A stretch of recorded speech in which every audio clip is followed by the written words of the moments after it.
नमस्कार, मैं हूं श्वेता सिंह और आप देख रहे हैं आज तक। चीन में शंघाई सहयोग की बैठक हुई, यानी एससीओ की बैठक हुई। अलग अलग देशों की तरफ से जितने भी बयान आए हैं वो सब आपने सुने होंगे और उसके बाद संयुक्त रुख भी दुनिया का आपके सामने आया होगा। मन में सवाल आ रहा होगा कि दुनिया आखिर चाहती क्या है, क्योंकि दुनिया के अलग अलग देश जिस तरीके से तनाव में, युद्ध में, संघर्ष में अलग अलग समय में उलझते रहे, इस समय जिस तरह की परिस्थितियां हैं उसके बीच भारत की तरफ से पुरजोर आतंक का मुद्दा उठाया गया। लेकिन क्या विश्व शक्तियां पूरी जिम्मेदारी से अपना किरदार निभा रही हैं, या फिर उनकी बातों में आपको तीसरे विश्व युद्ध की आहट सुनाई देती है?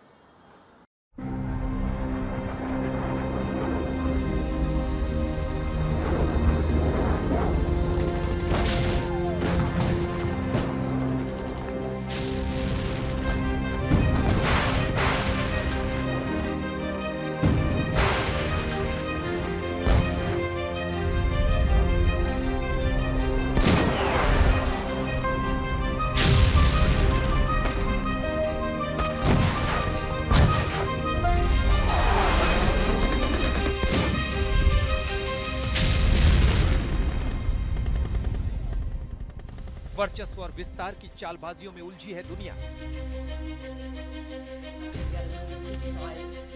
महाशक्तियां अपने अपने मोहरे आगे बढ़ा रही हैं और इसकी वजह से दक्षिण एशिया से लेकर मिडिल ईस्ट तक फैलती जा रही है युद्ध की आग।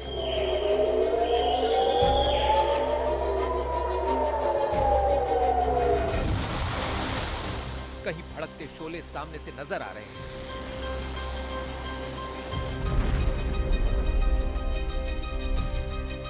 तो कहीं अंदर अंदर सुलग रहा है जंगी बारूद जो कभी भी दुनिया को तीसरे विश्व युद्ध में धकेल सकता है।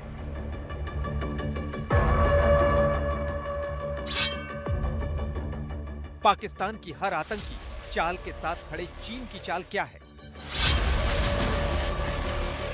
पाकिस्तान के जिहादी जनरल को लंच कराते अमेरिका की मंशा क्या है?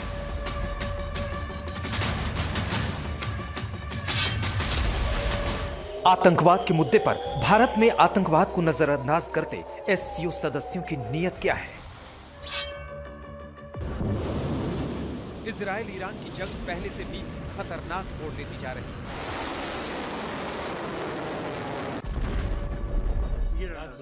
यूक्रेन को फिर से भड़काकर ट्रंप शांति का कौन सा राग अलाप रहे हैं?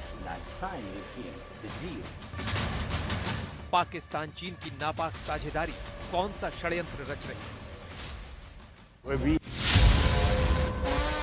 अजीब खेल चल रहा है। चीन को आतंकी पाकिस्तान प्यारा है, अमेरिका को आतंकी पाकिस्तान का जनरल प्यारा है, और ये तीनों देश दुनिया को नसीहतें दे रहे हैं शांति की, युद्धों से बचने की। तस्वीर देखिए चीन में आयोजित एससीओ के उस मंच की जहां प्रस्ताव तो आतंकवाद के खिलाफ पास करना था, लेकिन भारत में पहलगाम के पीड़ितों का दर्द यहां किसी को नहीं दिखा। दिखा तो पाकिस्तान का पक्ष। भारत के रक्षा मंत्री को प्रस्ताव खारिज करना पड़ा।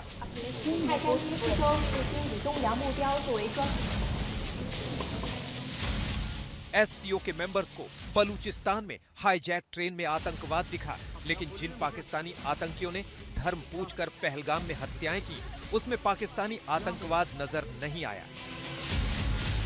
लेकिन भारत ने चीन, अमेरिका, पाकिस्तान सहित पूरी दुनिया को चेता दिया है कि ये रवैया नहीं चलेगा। आतंकवाद में भेद भारत बर्दाश्त नहीं करेगा। It is imperative that those who sponsor, nurture and utilize terrorism for their narrow and selfish ends must bear the consequences. Some countries use cross-border terrorism as an instrument of policy and provide shelter to terrorists. There should be no place for such double standards. SCO should not hesitate to criticize such nations. Bharat का यह संकल्प घोषणा है कि operation सिंदूर बदला नहीं, बल्कि भारत की नीति है और भारत इस पर पूरी तरह अडिग है। चीन की धरती से पाकिस्तान और चीन दोनों को जब भारत ने आईना दिखाया तो ये संकल्प और मजबूत होता दिखा। This Shanghai Cooperation Organization, its objective was to fight terrorism. Okay, so this organization exists to fight terrorism.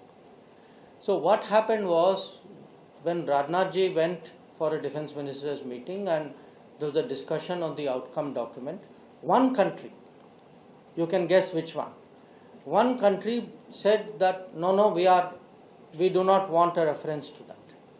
Now Rajnath ji's view rightly was that without that reference, when the main purpose of that organization is to fight terrorism and you are not allowing a reference to that, I am not prepared to accept. Operation Sindoor के बाद आमने सामने थे भारत पाकिस्तान के रक्षा मंत्री, लेकिन पाकिस्तानी मंत्री की हिम्मत नहीं हो पाई कि वो आगे बढ़े या आंख में आंख डालकर बात कर सके, क्योंकि भारत ने पाकिस्तान को अच्छी तरह समझा दिया है कि अब से हर छींट का जवाब ईंट से दिया जाएगा।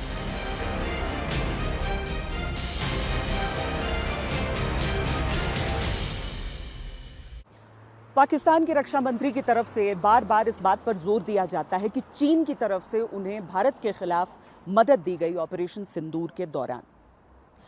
अब चीन का रुख भारत को इस लिहाज से समझना बेहद जरूरी हो जाता है क्योंकि एक तरफ वो कॉन्फिडेंस बिल्डिंग मेजर्स हैं, वो डी एस्केलेशन है जिसकी बात रक्षा मंत्री राजनाथ सिंह भी करते हैं, वो CBMs हैं जिसके तहत कैलाश मानसरोवर की यात्रा है, और दूसरी तरफ है चीन और पाकिस्तान का आपसी रिश्ता भी।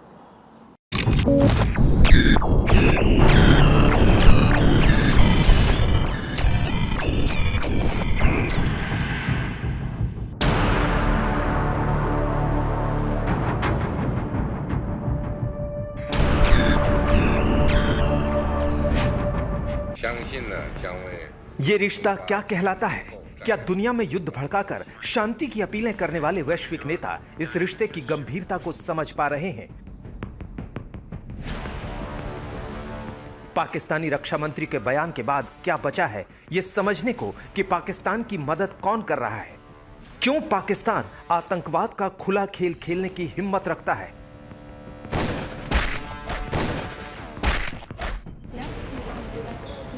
पाकिस्तानी रक्षा मंत्री ने अपने बयान में कहा कि चीन ने भारत के साथ संघर्ष के दौरान सैटेलाइट डेटा साझा किया। इसका क्या मतलब होता है, पहले वो समझ लीजिए। सैटेलाइट डाटा साझा करने का अर्थ है कि चीन अपनी सैन्य और निगरानी सैटेलाइट से प्राप्त जानकारी जैसे तस्वीरें, रेडार डेटा और सैन्य गतिविधियों की निगरानी को पाकिस्तान के साथ साझा करता है। ये सैटेलाइट्स इंटेलिजेंस, सर्विलांस और रिकॉन्सेंस के लिए उपयोग किए जाते हैं, जो युद्ध और तनाव के समय दुश्मन की गतिविधियों को ट्रैक करने में मदद करते हैं।